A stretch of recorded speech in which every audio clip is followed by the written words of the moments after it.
Après de nombreux échanges téléphoniques et par mail, je me suis rendue à Montpellier pour cette toute première vidéo d'une série d'interviews pour aller à la rencontre de Christelle. Le témoignage que vous allez découvrir aujourd'hui résulte d'une affaire qui s'est passée il y a plus de 10 ans.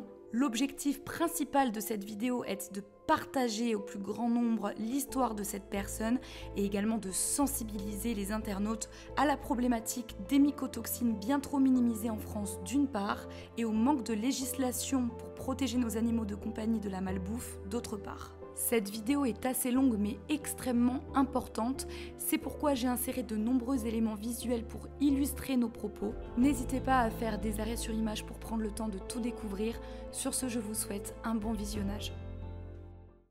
Bonjour à tous les amis des animaux, j'espère que vous allez bien. On se retrouve aujourd'hui dans un cadre un petit peu particulier comme vous avez vu dans le titre. Je ne suis pas toute seule, je suis accompagnée de Christelle qui a une histoire à raconter. Donc Christelle, je te laisse te présenter.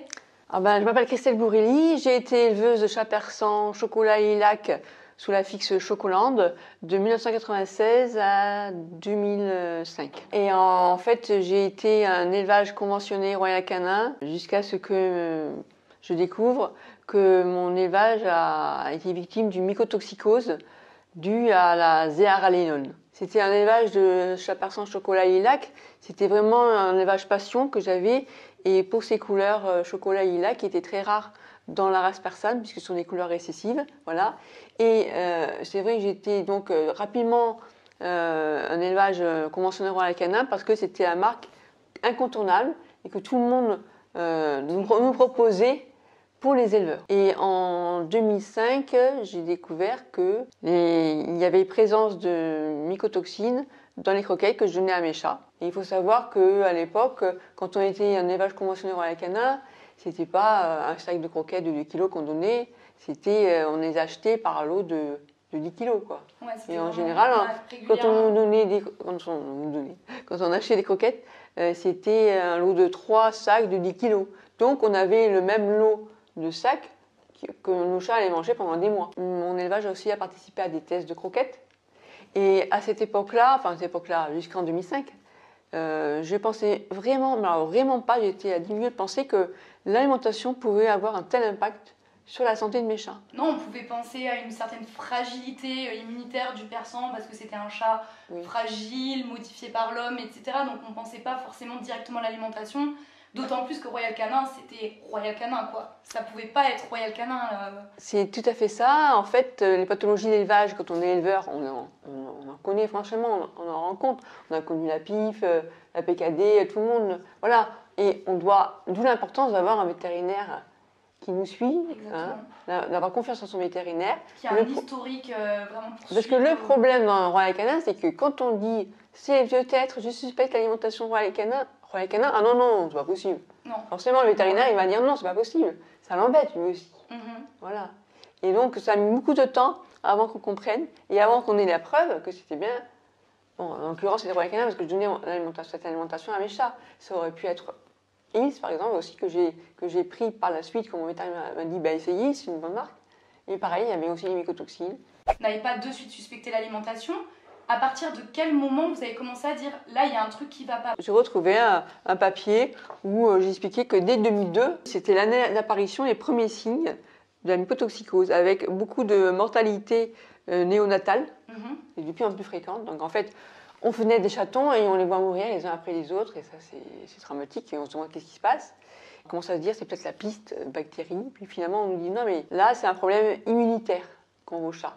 D'accord, mais pourquoi ils ont plus d'immunité, mes chats? Qu'est-ce qui s'est passé? Qu'est-ce qui s'est passé entre-temps alors? Donc, on ne sait pas, et pendant cette période où on ne sait pas, on constate le décès de nos chats les uns après les autres, quoi. Donc là, j'ai retrouvé ce document qui est fabuleux parce que j'avais fait photo du chat et en face de quoi il était mort. Et on voyait, parce que ça, c'est quelque chose qu'on essaie d'oublier, en fait, honnêtement. Donc en 2002 est l'année d'apparition des tout premiers signes de mycotoxicose, notamment malformation néonatale de plus en plus fréquente, ça c'est vachement important parce que vous avez commencé à vous rendre compte qu'il y avait des chatons qui naissaient mal formés.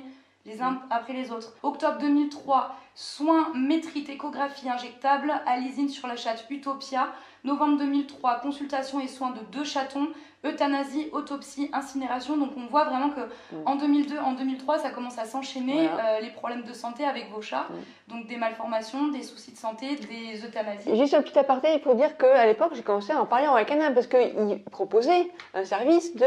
En cas de pathologie dans l'élevage, faites appel à nous. Moi, après, j'ai eu une chatte qui a fait une allergie alimentaire. Mon vétérinaire me dit c'est une allergie alimentaire. Royal Canin a dit non, c'est pas une allergie alimentaire. Parlez-nous-en si vous avez des soucis de santé, mais quand vous commencez à leur parler des soucis de santé, ils occultaient le fait que ça pouvait être alimentaire, donc ils n'étaient pas réellement là pour vous. Donc là, j'ai un dossier, de toute façon, on vous montrera. C'est assez flippant parce que c'est conséquent. En fait, tout ça, ce sont des chats au cas par cas, des cas de décès, des cas de maladie, des cas de malformation. Et c'est un gros dossier, quoi. Donc tout ça, ce sont des chatons, donc des vies, qui ont rencontré des soucis. On le verra par la suite, ça s'est avéré à cause des mycotoxines, du coup contenues en trop grosse quantité dans les croquettes. Et alors en 2005, à l'apothéose, je dois dire, on avait fait naître donc, il y avait 3 portées, et toutes les portées sont décédées. Mais pas comme ça, c'était chatons chaque jour, ma mère, parce qu'à l'époque j'étais avec ma mère, qui est décédée depuis le SLA, et elle venait chaque jour pour me dire Christelle, il y a encore un décès de chaton, il y a un chaton encore qui est mort.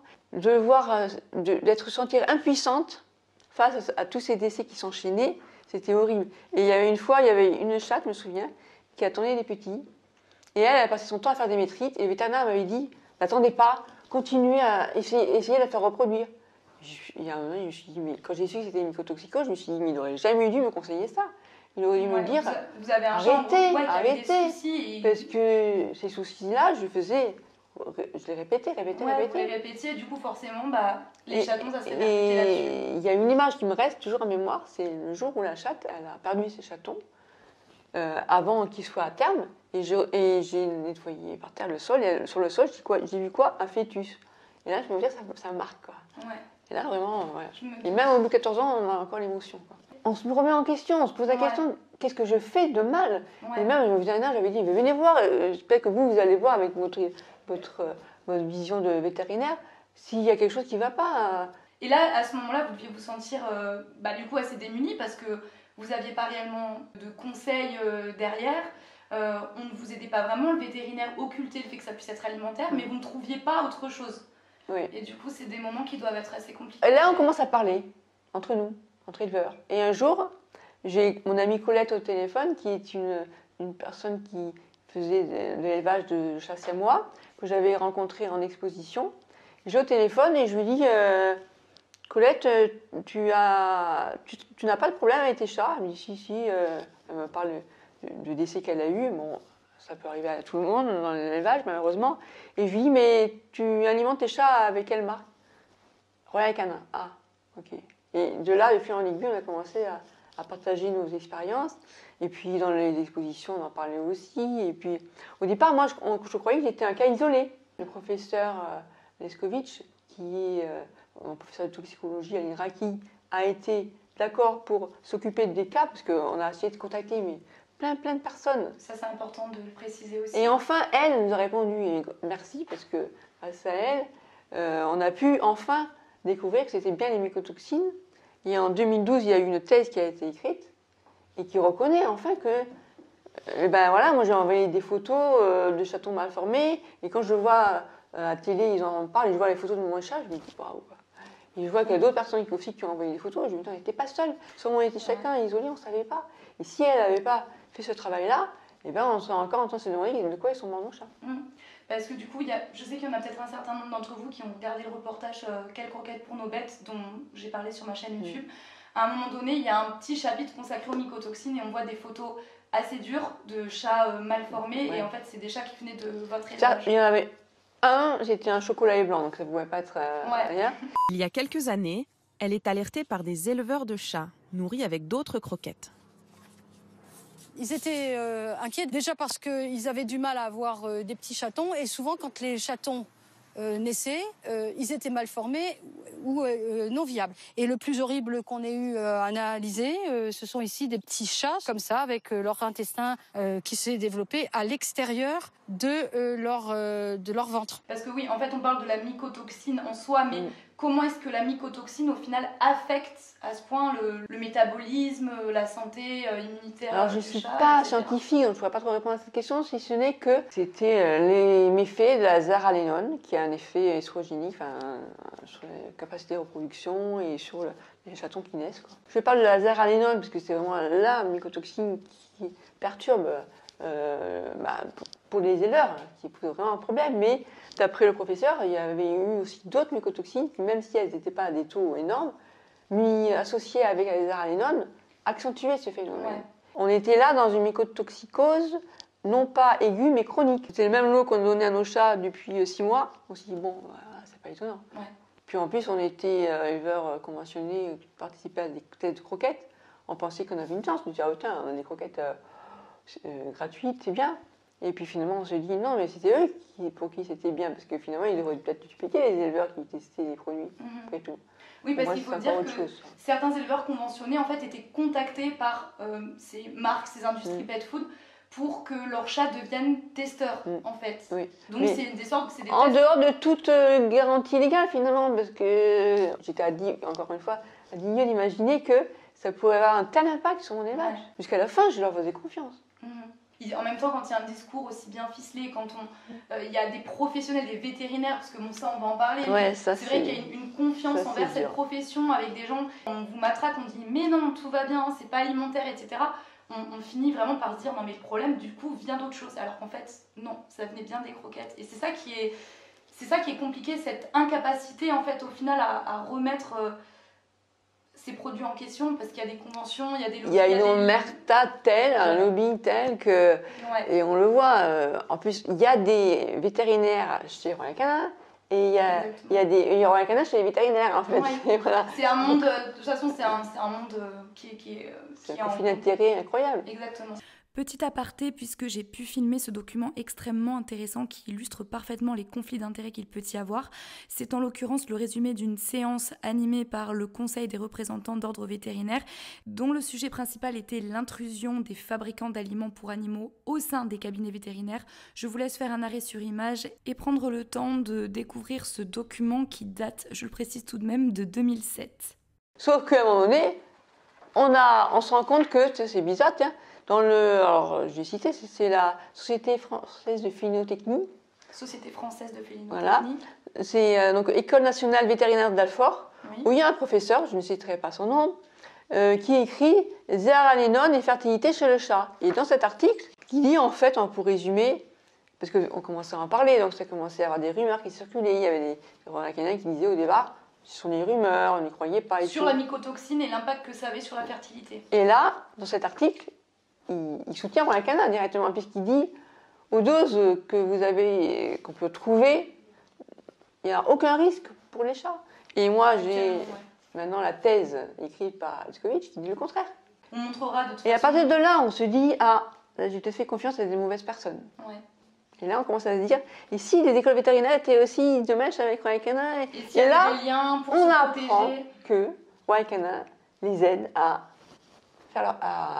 subventionne les études, les recherches, les thèses, etc. Pourquoi avoir choisi la marque Royal Canin? Quand on commence à aller en expo, je veux dire, c'est simple, hein. Il y a la brochure, Baltar, Royal Canin, hop, ok, d'accord. Et après, on nous offre des encyclopédies, Royal Canin. C'est eux qui voulaient si on veut commencer à s'intéresser au chat, à devenir un professionnel, on ne peut pas passer à côté de Royal Canin, c'est pas possible. C'est eux qui ont les guides, qui montrent un petit peu. À l'époque, peut-être que ça a changé un peu maintenant. Vous verrez, c'est l'encyclopédie du chat, donc vraiment c'est limite pour tout apprendre du chat, tout savoir sur le chat.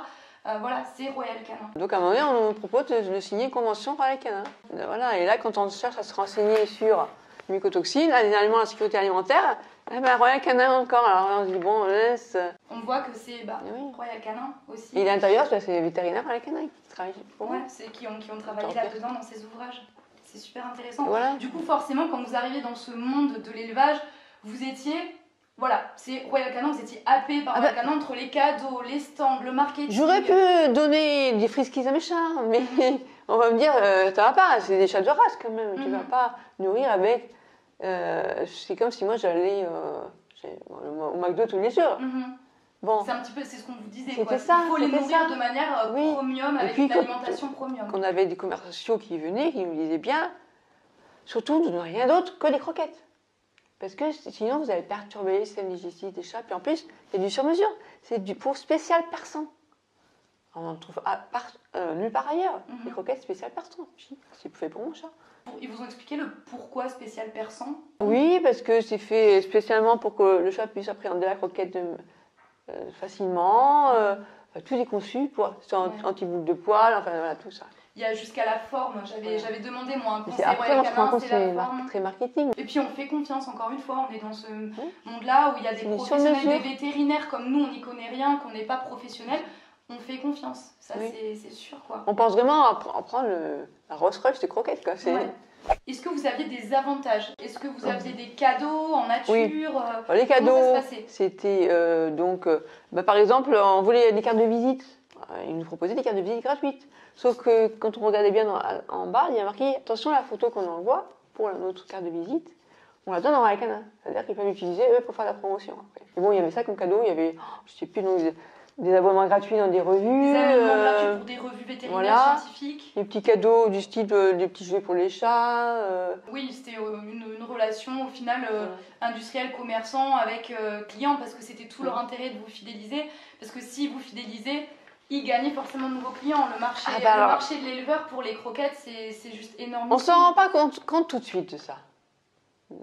Les avantages qu'ils ont. On pense que c'est pour nous l'avantage. Mais en fait, compte, à un moment donné, donc ça c'était un exemple de la convention que je signais. Donc il disait le nombre de chatons qu'on allait recevoir. Et puis l'autre, qui est intéressant de montrer des modèles de contrat de vente. Normalement, on doit l'acheter. Et là, ils nous l'offraient. Sauf que il y avait donc une feuille à remettre à l'acheteur et une autre feuille à garder pour nous. Et entre les deux, il y avait une petite carte qu'on envoie à Royal Canin, qui allait donner un kit spécial. Oui, c'est vrai, il y a les kits chatons. Les kits chatons. Où on remettait un échantillon des croquettes pour fidéliser la personne qui prenait le chat. Avec un bon de réduction. Nous, on leur disait surtout, ne changez pas l'alimentation du jour au lendemain. Oui. Il faut aller doucement, donc continuer avec Royal Canin. Sur ce carton, il y avait l'adresse de l'acheteur. Et donc, ça leur faisait... Oui, du prospect, un ça client rentrait dans en la plus. base de données, Voilà. Exactement. Mais nous, ça nous l'a fait quand on allait récupérer Matt Jackson, c'est pareil, on avait le petit kit avec le bon de réduction pour le premier achat de croquettes et puis une fiche qui stipulait surtout donner ces croquettes-là et rester sur les croquettes Royal Canin spécial berger allemand. Du coup, on rentre dans le vif du sujet. Vous commencez à suspecter les mycotoxines. Là, qu'est-ce que vous faites? Vous commencez à contacter des vétérinaires pour faire des analyses. Est-ce que vous êtes senti soutenu? C'est le gros problème, c'est que les vétérinaires ne pouvaient pas nous aider. C'est vraiment ce j'ai ressenti tout de suite. Et avant d'arriver aux mycotoxines, j'ai cherché. Ça pouvait être, donc on avait parlé de la piste bactérie, piste immunitaire. Et pourquoi mes chats n'ont pas d'immunité? On a essayé de taper à toutes les portes. Je ne sais plus le nombre de personnes qu'on a contactées. Et moi, mon vétérinaire, il me répondait pas. J'ai l'impression qu'il ne voulait pas chercher avec moi, en fait. Donc, je me sentais très seule. Et à un moment donné, je me suis dit, je vais chercher... c'est comme si moi, si ça m'arrivait à moi, si c'était moi qui étais malade, qu'est-ce que je ferais? Tout le monde commençait à dire, c'est bizarre, parce que on alimente tous nos chats au Royal Canin. C'est ça, l'alimentation. Alors, qu'est-ce qui pourrait être dans l'alimentation qui provoquerait ça? Et je regardais au niveau humain, les mycotoxines. Ça arrivait. Mais aussi chez les chevaux, pour les chiens, il y a eu des cas aussi. Et là, je me suis dit, si c'était ça, alors comment on va faire? Qu'est-ce qu'il faut qu'on recherche? Parce que les mycotoxines, c'est bien, mais qui va pouvoir nous interpréter les résultats après? Puis à un moment donné, moi, j'ai décidé de faire appel à l'huissier de justice et même si pour l'instant, je ne pouvais pas interpréter les résultats, je me suis dit, au moins, je les aurai. Ça sera validé par l'huissier de justice. J'étais la seule à savoir que mon élevage était mort. Parce que mon vétérinaire, quand je me suis retrouvée au conseil de l'ordre, il était étonné. Ah bon, vous voulez arrêter l'élevage? J'ai fait, mais c'est fou de moi, quoi. Non, je ne voulais pas arrêter l'élevage, mais il était mort, mon élevage. Il y avait même un manque d'humanité et d'empathie dans les échanges parce que, encore une fois, on parle de vie. Ma mère en a beaucoup voulu à ce vétérinaire parce que justement à cause de ce que je veux dire. Ma mère elle en a beaucoup souffert de ce décès de chat. Moi aussi, mais elle, c'était vraiment pas possible qu'on fasse rien, quoi. Ma mère, elle avait encore espoir qu'on puisse sauver les chatons. Et à un moment donné, quand il fallait faire un choix, je dis maman, il faut euthanasier un petit chaton qu'elle avait, pour lequel il s'appelait Aladdin, je me souviens. Dont elle avait vraiment eu beaucoup d'affection. Et à 4 mois, il faisait le poids d'un chaton de 2 mois. elle avait du mal quoi, avec ça, de baisser les bras en disant c'est foutu. Elle ne pouvait pas, elle voulait s'accrocher en disant non. Et à chaque fois, je lui disais, arrête de mettre des espoirs dans des chats qui vont mourir. À chaque fois. Et ça me faisait douloureux, non pas aussi pour le chat, mais aussi pour ma mère, parce que je la voyais tellement affectée mal, pour ça. elle était affectée par tout ce qui se passait. Beaucoup. Vous avez votre analyse faite par l'huissier de justice. Qu'est-ce qui se passe après? C'est là où vous rentrez en contact avec l'entreprise Royal Canin? D'abord, j'ai essayé de les faire interpréter les résultats. Un laboratoire qui a fait et analysé les croquettes m'a dit ce taux de zaradénone est quand même suspect. Parce qu'il y avait la fameuse réglementation au niveau des chats, il n'y en a pas, enfin, des animaux de compagnie, il n'y en a pas, mais il y a pour les animaux de rente. Et on s'est dit au moins qu'on applique ce qui existe pour les animaux de rente. Et ça dépassait ce taux-là, justement. Mais il faut savoir que, de nos jours, donc c'est la FACO, je crois, qui est en France, qui s'occupe de ça, ce que j'appelle les pet fooders, les fabricants de croquettes, peuvent faire ce qu'ils veulent, puisqu'il n'y a pas de réglementation. À part pour une mycotoxine, je crois que c'est l'aflatoxine, ils sont libres, et c'est ça qui est horrible. Et quand on fait une plainte, le magistrat va me dire, mais il n'y a pas d'infraction, puisqu'il n'y a pas de réglementation. Exactement. C'est comme si du jour au lendemain, on pouvait griller les feux rouges. Il n'y a pas de réglementation, il n'y a plus que de la route, donc on peut faire ce qu'on veut. Donc ça, j'ai compris qu'il n'y avait pas de réglementation pour les animaux familiers. Et la zaradénone, c'était quoi? Ben tiens, ça correspondait exactement ce que j'avais. C'était l'aliment qui tuait mes chats. C'est ce que je ressentais. Oui. Avec le recul, après, on sait que ce n'étaient pas les seules marques. Et là, je me suis dit, bon, on fait quoi avec ça maintenant? Donc j'ai commencé à faire ma propre enquête. Et comme j'avais Internet, et contact avec d'autres éleveurs de l'étranger aussi, même à l'international, on se rendait compte qu'il y avait des problèmes. Et même à l'international, Royal Canin, c'était partout. J'ai commencé à regrouper les différents témoignages que j'avais. Entre-temps, j'avais refusé d'acheter des croquettes Royal Canin. Le commercial avait compris qu'il pouvait repartir avec c'était fait nul. Et puis, mais comment alimenter mes chats aussi? C'est posé la question. Et mon vétérinaire m'avait dit, une marque à laquelle je fais vraiment confiance, c'est Wills. Donc j'ai pris Wills. Malheureusement, ça a été rebelote. Et oui, c'était encore pire, parce qu'ils ne m'ont même pas remboursé le sac de croquettes que j'avais acheté. Alors qu'ils disaient, tu fais pas un remboursé. Voilà, c'était faux, parce que quand je leur ai envoyé une lettre en disant, il y a des mycotoxines dans vos croquettes, ils m'ont dit, c'est quoi cette bête-là, en gros? Ils ne savaient même pas. Après, ils se sont renseignés, et puis ils nous ont même envoyé un courrier en disant, au taux que vous avez trouvé, c'est possible. Parce qu'eux, ils retenaient des taux même plus forts. Ils pouvaient retenir ce qu'ils voulaient, parce qu'il n'y avait pas de réglementation. Il y avait des teneurs encore plus fortes. J'ai essayé d'envoyer, parce que je me suis dit, c'est bon, je ne vais pas m'attaquer à 2 proportions, parce que sinon, j'en finis plus. Ah ouais, non, là... À ce moment-là, est arrivé les croquettes sans céréales. Et puis, j'ai décidé d'interpeller le PDG de Royal Canin. Directement le mais carrément. En même temps, vous aviez votre dossier, Carrément. vous aviez ça, vous aviez les témoignages des autres éleveurs, vous aviez votre ami qui était dans le même cas de figure, vous aviez de l'argumentaire, quoi. Voilà. Honnêtement, avec le PDG Royal Canin de l'époque, c'est très bien passé. Enfin, je l'ai trouvé qu'il avait très bien réagi. Et il a proposé qu'on se rencontre. Donc, entre Colette, moi, il y avait ma mère, il y avait donc le PDG, et puis une personne qui était dans l'élevage, enfin plutôt dans les expositions, on va dire, parce qu'il disait, lui, il s'y connaît. Et on s'est rencontrés, je me souviens, c'est moi qui avais décidé de l'endroit où c'était. Et là, il a été très compassionnel, enfin, très à l'écoute, il comprenait bien ce qu'on avait vécu. Entre-temps, on avait été visiter les locaux, on avait proposé de visiter l'usine pour montrer comment c'était magnifique et tout. Du coup, vous rencontrez le PDG, donc vous sentez qu'il est à votre écoute. Qu'est-ce qu'il vous propose concrètement? Il proposait de nous aider à reconstruire l'élevage, donc d'aller aux États-Unis directement, auprès des éleveurs, aller nous chercher 5 chats, je crois. Chocolat, qui sont très difficiles à trouver quand même. Hein. Voilà. Parce qu'à cette époque, donc, vous n'aviez plus de chats du tout. Enfin, il vous restait certains chats qui étaient malades. Les restes de l'élevage, donc, et il nous proposait de les faire tous partir. Et de les euthanasier parce qu'ils étaient malades aussi. Ou les donner, ceux qui étaient encore envie de les donner, j'imagine quand même. Oui. Enfin, sur le coup, c'est magnifique. Enfin, on nous écoutait, pour une fois, on nous prenait au sérieux. Et il s'est excusé, quoi. On va dire qu'il s'est excusé de la part pour ses commerciaux. Mais à un moment donné, donc on s'est dit pourquoi pas. Mais entre-temps, moi, j'ai appris que j'avais la sclérose en plaques. Et ma mère m'a dit, je ne peux pas me départir de ces chats, même s'ils sont malades, même s'ils vont mourir. On me demande de les faire partir, je ne peux pas reconstruire un élevage. Et moi-même, je lui disais, on ne va pas reconstruire un élevage en plus. En disant merci pour les canins. Encore une fois, on est vraiment dans le. Ce ne sont pas les produits, c'est-à-dire que votre maman s'était attachée à ces individus-là. Elle n'avait pas envie de les faire partir, c'était ses chats, quoi. Il faut savoir qu'on a dû en sauver 2 de chatons. On a dû en avoir une vingtaine, je sais pas, de chatons. une qu'on a appelée Accalmie, Chocolat d'Accalmie, qui a vécu 12 ans, là, qui était une personne chocolat et caille chocolat. Une petite rescapée, une petite survivante. Mais on les a, j'ai oublié de dire, c'est vrai qu'on les a sauvés à coup d'injections d'antibiotiques. Tous les jours, on faisait une injection d'antibiotiques. Ouais. Le vétérinaire qui nous a dit, bon, c'est bon, je peux vous voir. Ouais. Carrément, il nous a donné les injections à faire, quoi. Ça brassait de l'argent parce que les antibiotiques et le monde de la pharmaceutique, bon ça c'est encore un autre sujet. Je pense qu'aussi, ouais, mais vous étiez, c'est triste à dire, mais une cliente intéressante parce que les antibiotiques tous les jours, bah mine de rien, ça rapporte quoi. On était prêts à tout pour sauver nos chats. Du coup, il vous a proposé donc d'aller aux États-Unis pour chercher d'autres chats, donc aux frais du coup de Royal Canin. Vous avez accepté, refusé? Sur le coup, on s'est dit ouais c'est magnifique, c'est un super rêve. Mais après on s'est dit attends, la réalité c'est là, t'as encore tes chats là qui sont en train de mourir. À cause de qui? À cause de Royal Canin, tu vas accepter de refaire un élevage C'était difficile. C'était difficile. Et puis, réflexion, on ne pouvait pas se dire, allez hop, tu oublies tout, et hop, on repart sur du neuf. Non. Non, parce qu'encore une fois, on parle d'être... Et voilà, ils ont oublié cette notion-là. C'est pas juste, on n'était pas éleveur. C'était pas des produits que vous pouviez aller racheter dans un autre pays, c'était un élevage passion pour moi. Ouais.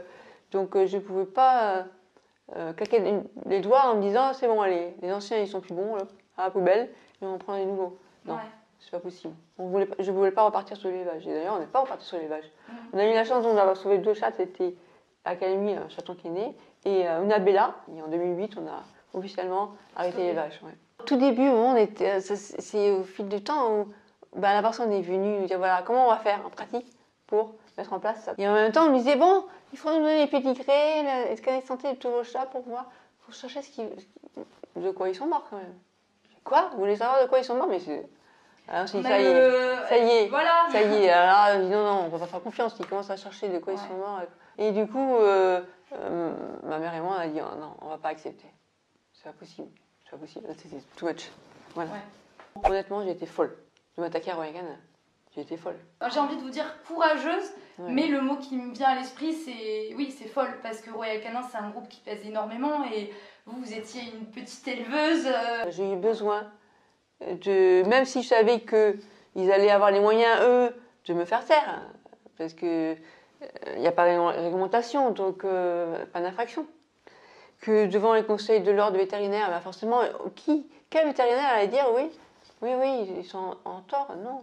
Donc j'ai attaqué au niveau conseil de l'ordre, je ne vais pas dire le nom peut-être, mais en tout cas 2 vétérinaires dans Royal Canin pour démontrer qu'ils faisaient tout pour faire croire qu'il y avait rien, tout était bon. Ils essayaient vraiment d'étouffer l'affaire. Voilà. Un autre exemple aussi, il y avait des croquettes qui vendaient pour les femelles allaitantes et gestantes qui ont de l'herpès virus.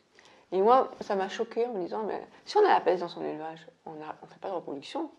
Et eux, ils sont là en train d'inciter les éleveurs à vendre ces chats parce qu'ils disent, vous avez une croquette pour... Chat malade. C'est ça. Jusqu'où ils vont aller, quoi. Ouais. Et depuis, ils ont arrêté la distribution de ces croquettes. Je me suis dit quand même si je peux aller jusqu'au bout, j'ai dû bien les emmerder. Ouais. Et ça, pour moi, c'était quand même jouissif, franchement. Vous vous attaquez à Royal Canin et au conseil d'ordre vétérinaire. Voilà. Donc, il y a eu une plainte qui a été envoyée au TJI de Montpellier. Qui a finalement été classée sans suite, puisqu'il n'y a pas de réglementation. En fait, j'ai quand même été convoquée. Pas de législation, forcément, on est protégé. Et au niveau conseil de l'ordre, pareil, ils ont aussi jugé sérieuse ma plainte. D'ailleurs, dans l'audience, on m'a dit, quand même, c'est la première fois qu'on a affaire à 5 vétérinaires mis en accusation, quoi. C'était fort. Il y avait, je pense, c'était pas 3 Royal Canin et 2 de mes vétérinaires. D'accord. Voilà. 3 vétérinaires rattachés à Royal Canin et 2 autres vétérinaires de cabinet. Donc je reprochais à mon vétérinaire de ne pas m'avoir aidé, enfin de ne pas sous couvert de vendre ces croquettes-là, bien sûr. Il y avait le docteur vétérinaire qui était, quand on était un élevage conventionnel Royal Canin, la chance qu'on avait, on pouvait appeler un vétérinaire de Royal Canin qui allait nous aider. Voilà. D'accord, donc si vous aviez un souci avec l'alimentation, vous pouviez appeler un vétérinaire, mais un vétérinaire rattaché à la marque. Oui. Voilà. Et alors c'était très bien si c'était pas Royal Canin fautif. Mais voilà, c'est ça. C'est-à-dire que du moment que c'est des pathologies autres que alimentaires. Voilà, un conflit d'intérêt tel que voilà. Et au final, déjà il faut dire comment s'était passée l'audience, parce que pour moi j'ai trouvé ça quand même assez hallucinant. Donc ça s'est passé au tribunal de grande instance de Montpellier. J'y étais avec Colette d'ailleurs. Et ce jour-là, j'étais malade. Je savais que j'avais la sclérose en plaques, j'étais en poussée de sclérose en plaques, donc j'avais beaucoup de mal à marcher. Et quand je suis entrée dans cette salle, j'ai su que j'allais être bâchée. Il y avait donc une table pour les vétérinaires, qui allait être le juge, hein. Et puis au milieu, il y avait le président. Après, il y avait des chaises pour les vétérinaires accusés. Et moi, j'étais derrière avec le public, qui était personne. D'accord, donc et avec une fenêtre ouverte où il y avait du bruit, quoi. Donc moi, pour parler à quelqu'un qui me tourne le dos, il faut me dire comment on fait, quoi. Parce que les vétérinaires accusés, ils me tournaient le dos. Donc je suis allée sans avocat, en plus. C'était vraiment juste que dans la mise en scène, dans le placement des personnes, tout pour essayer de vous écraser un peu et vous sentir intimidée, en fait. Tout à fait. Quand je suis sortie de là, le mot qui me venait à l'esprit, c'était mascarade. Pour moi, c'était une mascarade. J'étais piégée, quoi, en fait. J'étais toute seule, à devoir me défendre. On ne m'entendait pas parce que j'ai pas une voix qui porte beaucoup et qu'en plus, il y avait la fenêtre qui était ouverte. Et les vétérinaires avec lesquels je parlais, je me tournais le dos, quoi. C'était eux qui étaient accusés et c'était moi j'ai l'impression que c'était moi qu'on accusait, en fait. Quand je dis que c'était une mascarade, il faut aussi savoir que je me suis absentée à un moment donné de l'audience. Je suis sortie, parce que je vais aller aux toilettes, et ben, l'avocat, il continuait à parler entre eux. Il aurait pu revenir 2 heures plus tard, il ne m'aurait même pas vu, je n'étais pas là. Mais c'est quand même fou, c'est moi qui fait venir à l'audience, et je pourrais ne pas être là, et il ferait ça sans moi, quoi. C'était la même chose, donc c'était pas pris au sérieux? Non, non. Pas du tout? Non, non. Mais est-ce que vous avez eu une petite victoire ou rien du tout? Tout ce que vous avez fait, en tout cas à l'époque, n'a servi à rien. Ça a été l'occasion de dire quand même, et ça les a surpris un peu, que mon vétérinaire avait supprimé tous les fichiers des chats qui étaient morts. Ça a surpris les vétérinaires quand même. Même les chats morts, moi je les garde. Pourquoi? Ah, c'est pour faire de la place. C'est bizarre. Moi, je sais que ma mère et moi, on avait dit, attends, c'est pas pour... Je savais que qu'ils allaient pas sanctionner ces vétérinaires, je le savais. Mais qu'ils allaient pour me faire entendre. Donc de peau, je n'ai pas très entendu. Mais enfin, quand même, ça les a bousculés quand le magistrat avait repris, quand même. C'est Royal Canin qui vous aide à faire vos tests, quoi. Et après, à vous installer. Et moi, je vois, au début, le vétérinaire que je voyais, il y avait même son cabinet vétérinaire a été fait par Royal Canin. Il y avait des Royal Canin partout. Est-ce que vous avez été dédommagée financièrement? Alors, à l'époque où ils m'ont proposé donc, les 5 chats par 100, ma mère a dit, Christelle, Colette, elle a eu tant, je ne vais peut-être pas dire ce qu'ils nous ont donné, on demande pareil. Voilà. Donc, on est ça au moins pour déjà nous dédommager des frais vétérinaires. Dédommager, oui. Voilà ce qu'on a eu. D'accord. Donc ils vous ont donné une somme d'argent. Oui. Vous avez eu ça, mais après vous êtes quand même rentré chez vous en vous disant, bon bah voilà, j'ai fait ce que je pouvais, mais ils sont trop forts. Les choses ont continué. Et d'ailleurs, il y a eu en 2012 la thèse. Et après, il y a eu article dans 60 millions de consommateurs. Il y a eu le passage télé, on en a parlé. De plus en plus, oui, ces dernières années. C'était réveillé, quoi. Et même Royal Canin a fini par révéler au grand jour que ce n'était pas des rumeurs. Mais il a fallu quand même attendre tout ce temps, parce que toute cette histoire vous est arrivée vraiment entre 2005 et 2008. Il aura fallu attendre tout ce temps avant en fait, que vous ayez une mini-victoire, entre guillemets, par rapport à... Ah oui, mais le pire, c'est que cette thèse, personne n'en parle. Il a fallu que je fasse une recherche pour écrire un livre sur mon histoire. On en parlera aussi. Où là, j'ai vu en 2012, il y a eu une thèse, waouh. Et ça, pour moi, ça a été une reconnaissance, en fait. Voilà.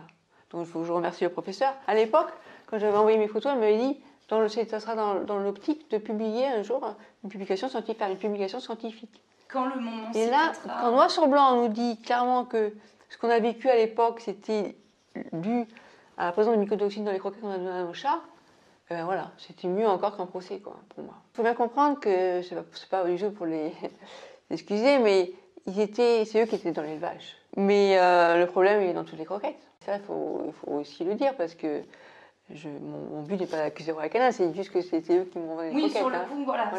C'est vrai qu'à l'époque, j'en avais gros sur la patate, mais bon, c'était comme ça. C'est vrai qu'aujourd'hui, c'est une problématique qu'on retrouve dans l'alimentation industrielle. Dans l'alimentation industrielle. Et même pour les humains. Sauf la différence, c'est que nous, c'est pas du chronique, parce qu'on varie notre alimentation. Vous avez eu après des recontacts du PDG de Royal Canin, ou peut-être de ses services, s'ils n'avaient pas le temps pour, je sais pas, prendre de vos nouvelles, savoir comment vous allez, si vous étiez reconstruit. Honnêtement, ils n'ont pas du tout compris pourquoi j'ai refusé. Ouais. Ils ne savaient pas que j'avais la sclérose en plaques.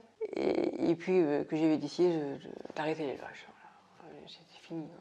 J'en viens du coup à une de mes dernières questions. Qu'est-ce que vous diriez à quelqu'un qui a envie de se lancer dans l'élevage? Bon, je dirais déjà, c'est magnifique de faire de l'élevage quand on est... je regrette absolument pas d'avoir fait ça. Et comme conseil, c'est d'avoir un bon vétérinaire, en qui on a confiance. On peut vraiment avoir confiance. Oui, ça c'est super important.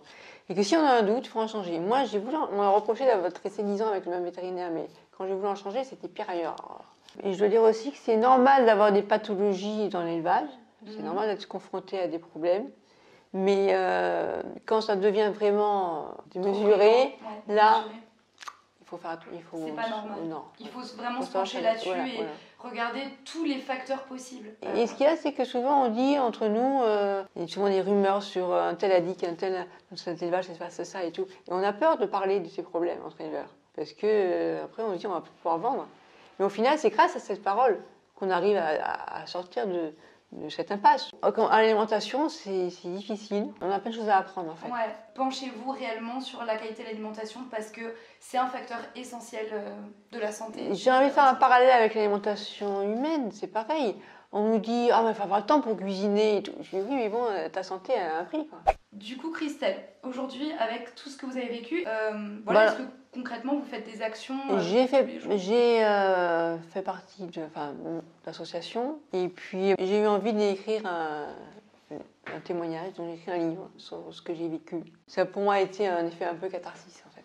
Donc c'est un livre en fait personnel qui retrace votre histoire, Oui. ce que vous avez vécu, Oui. donc avec votre élevage, il y a quelques photos aussi dedans et sur les problématiques de mycotoxines. On en parle à la fin, oui. Voilà, oui. qui ont en gros ce qui est arrivé à votre élevage Oui, quoi, tout à et à fait. vos chats. Oui. Donc vous parlez de tout, des expositions félines. Oui, je parle aussi en fait de, à l'époque, quand j'ai commencé à débuter l'élevage, quand on disait je vais être éleveur, on nous donnait des chats de compagnie, hein. C'était pas comme maintenant. Et puis il n'y avait pas toute cette réglementation, c'était pas aussi rigoureux quoi. C'est vrai que c'est en 2000 j'ai acheté mon premier chat persan au chocolat, j'ai fait importer du Canada. Et c'est de là où ça a commencé à devenir sérieux, j'ai commencé à faire des expositions, et c'est là où je suis passée à Arlequin. Donc vous racontez tout ça dans ce livre. Où est-ce qu'on peut le retrouver si jamais... il est sur Amazon, je l'ai mis en publication sur Amazon, en version Kindle ou en version... Donc si jamais il y a des gens, si vous êtes intéressés, que vous avez vraiment envie de connaître un peu plus l'histoire de Christelle, ce qu'elle a vécu, et puis sa passion pour les persans, vous pouvez le trouver du coup sur Amazon. Oui. Je vous mettrai le lien de toute façon direct du lien, vous pouvez le trouver sur Amazon dans la barre d'infos. Ce qui est important, c'est que on apporte derrière des thèses et des éléments scientifiques qui viennent attester pour qu'il y ait de la crédibilité apportée au discours. Mais vous, comme je vois, vous avez écrit des thèses, vous êtes vraiment renseigné et vous avez fait... moi j'ai écrit, en fait je suis docteur en droit et j'ai écrit une thèse sur le médicament vétérinaire, donc c'est vrai que... Il y a eu vraiment une démarche scientifique. Au-delà de ça, c'était pas vraiment... taper du poing sur la table pour taper du poing sur la table, vous aviez des preuves concrètes et ça c'est très important pour être pris au sérieux aujourd'hui dans ce milieu-là. Je voulais juste parler de la thèse de 2012 qui est importante parce que elle dit bien que les problèmes qu'on a eus dans les élevages étaient liés aux mycotoxines dans les croquettes. Donc cette thèse, elle est disponible sur internet, c'est pareil, je la retrouverai. Et je vous la mettrai en barre d'infos pour que vous puissiez la lire. C'est la meilleure preuve en fait qu'on puisse trouver actuellement sur le lien de corrélation qu'il y a entre les aliments industriels et intoxication de masse aux aliments industriels que vous donnez. Et c'est vrai que le problème, c'est qu'un particulier, il ne se rend pas compte de ça, il y a un chat qui meurt. Bon. Et dans les élevages, on s'en rend compte quand c'est vraiment au-delà d'une pathologie normale. Et pour terminer cet échange, est-ce que vous avez un mot à dire, quelque chose en particulier que vous souhaitez partager? Merci, surtout ça, merci parce que c'était important. Pour moi, c'est bon. Je sais que ça aurait plu à ma mère. Bon, elle est décédée depuis, mais c'est vrai que si ça avait eu lieu ça en 2005, waouh, les choses seraient passées différemment. Mais je savais à l'époque que ça allait prendre du temps et qu'un jour, on aura la preuve parce que j'y croyais moi, forcément, j'y croyais. Et donc, je dois remercier aussi ce professeur d'avoir bien voulu nous croire et d'avoir réalisé cette publication scientifique.